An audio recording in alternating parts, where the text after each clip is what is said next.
હવે આ કામ વાળીને બોલાવી કઈ રીતે? કંઈક મોકો ગોતવો પડશે.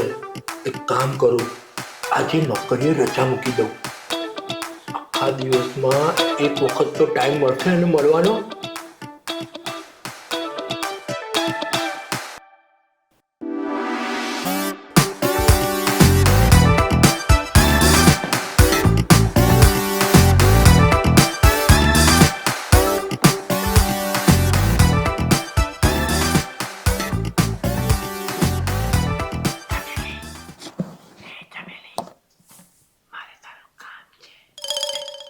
શું કામ છે શેઠ? બોલો ને. મારી જોડે આમ ધીમે ધીમે વાત નહીં કરવાની. જે બોલવું એ જોરથી બોલો. આ 2 દિવસથી હું જોઉં છું. મારી આગળ પાછળ ફરો છો. હદમાં રહેજો હો શેઠ. તમે જેવી વિચારો છો ને એવી હું નથી.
લે આ ચિઠ્ઠી. આ તે મને લવ લેટર આપ્યો છે. અરે છાનો રે ને વ્યુઅર્સ વગરના. આ તારી બેનને બોલાવ અને એને ચિઠ્ઠી આપી દે. એટલે બેન ના દેખતા હું લવ લેટર મારું વાંચ્યું. અરે આ ચિઠ્ઠી તારા જીજાજીએ આપી છે. એટલે આ લવ લેટર જીજાજીએ તને મને આપવા આપ્યો છે. હા, તારી બેનને બોલાવીને આપી દે.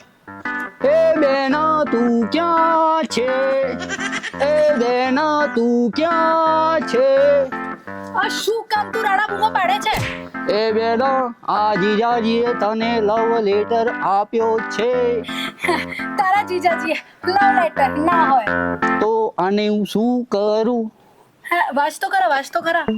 શું લખ્યું છે? બધાના સાંભળતા હું વાંચું. અરે હું કહું છું તું વાંચ ને. ઓકે.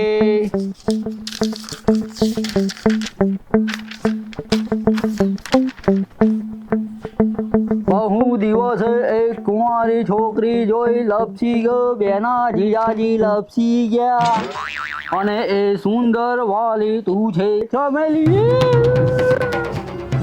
હા તો ચમેલી છે. મારી પત્ની પિયર જાય તો તને ફિલ્મ જોવા લઈ જાઉં.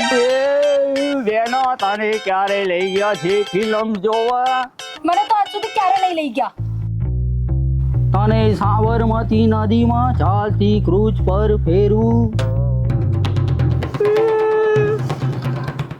આપણે એન્જોય કરીએ. જીજાજી એન્જોય કરવાની વાત કરે છે બેના. આગળ વાંચ. હું તારી સાથે નિર્દોષ પ્રેમ કરવા માંગુ છું, ફક્ત પ્રેમ. તું કંઈક એવું ચક્કર ચલાય કે ચાંદની જતી રહે. પેલો મારો સાળો જે બંધ દિમાગ મારા વિશે, જે બંધ દિમાગ ટપોરી ડાન્સર ટોપી બાદ છે એની સાથે જતી રહે. હું તારા વળતા જવાબની રાહ જોઈશ. તારો નિર્દોષ પ્રેમી ચંદ્રશેખર, વાલથી ચંદુ. ચંદુ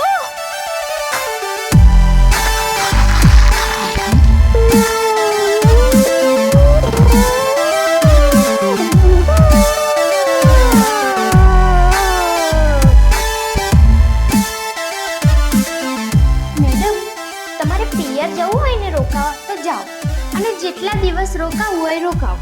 આ ઘર અને શેઠની ચિંતા કરતા જ નહીં. હા સારું, હવે હું પણ એવું વિચારું છું કે પિયર રોકાવા જાઉં. અને જયલો પણ આવ્યો છે તો એને પણ સાથે લેતી જાઉં, જો મારા ચંદ્રશેખર હા પાડે તો. અરે ગાંડી, તને થોડી ના પડાય. તું પરણીને આવી તો હજુ તું તારા પિયર કઈ જ નથી. અરે જા જા ચાંદની, જી લે અપની જિંદગી, જી લે અપની જિંદગી, મોજ કર મોજ.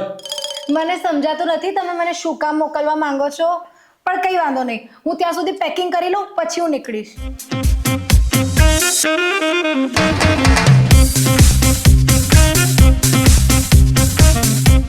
શેઠ, તમે એકલામાં મળવાનું કહેતા હતા ને, એટલે મેં શેઠાણીને સમજાવીને મોકલી દીધા. અરે વાલી, 5 વર્ષ પહેલા તું મને મળી હોત ને તું આટલો હેરાન જ ના થયો હોત. પણ શેઠ, તમે મને એકલા મળવા કેમ બોલાવી હતી એ તો કયો. તું જેમ પિયર જાય છે ને એમ મારી બૈરી ક્યારેય પિયર નથી જતી. કેદ કરીને રાખ્યો છે મને, મારી સ્વતંત્રતા છીનવી લીધી છે. તારી જેમ એ પણ પિયર જાય એવો કોઈ જાદુ મને શીખવાડી દે. શેઠ, તમે આ જાણવા માટે મને એકલામાં બોલાવી હતી એમ? હા. તો હું તો શું વિચારતી હતી. શું વિચારતી હતી? કઈ નહીં, એમ કે શેઠ તો બહુ સીધા છે. સીધો જ છું.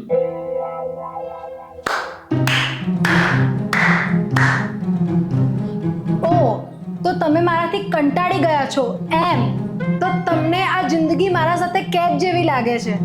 હું 5 વર્ષથી પિયરમાં કેમ નથી ગઈ એ તમને ખબર છે? તમારા માટે જ હું નથી ગઈ, કારણ કે હું મારા ચંદ્રશેખરને બહુ જ પ્રેમ કરું છું. મને ખબર છે મારા સિવાય તમને બીજા કોઈના હાથની રસોઈ ફાવતી નથી. મારા સિવાય તમને બીજું કોણ સમજે? તમે બહુ ભોળા છો. મારા સિવાય તમારું ધ્યાન કોણ રાખશે એ વિચારીને હું મારા પિયરમાં નથી ગઈ. પણ તમે આજે શું કર્યું? તારું પેકિંગ બહુ જલ્દી થઈ ગયું એટલે મારું પેકિંગ થઈ ગયું. તો જીવો તમે આખી જિંદગી આઝાદીથી. હું હંમેશા માટે મારા પિયરમાં જતી રહું છું, અને આ તમને આ કેદભરી જિંદગીથી હું તમને આઝાદ કરું છું.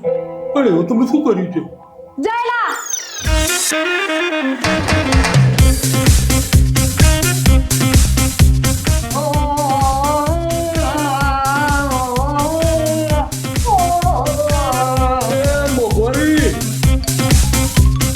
મોડામાં લઈને આવ્યો છું ભાઈ. હે? તમે લખેલો પ્રેમ પત્ર આ ચમેલીને.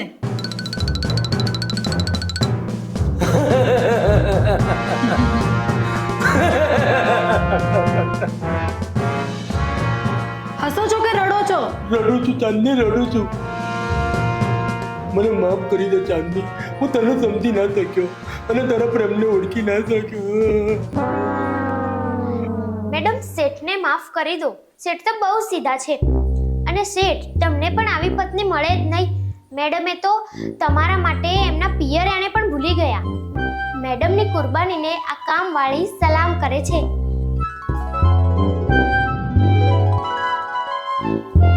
તો મને માફ કર્યો. હા, આજ પછી કોઈ કામવાળી ઘરે નહીં આવશે. ચંદુ, મારી ચાંદની.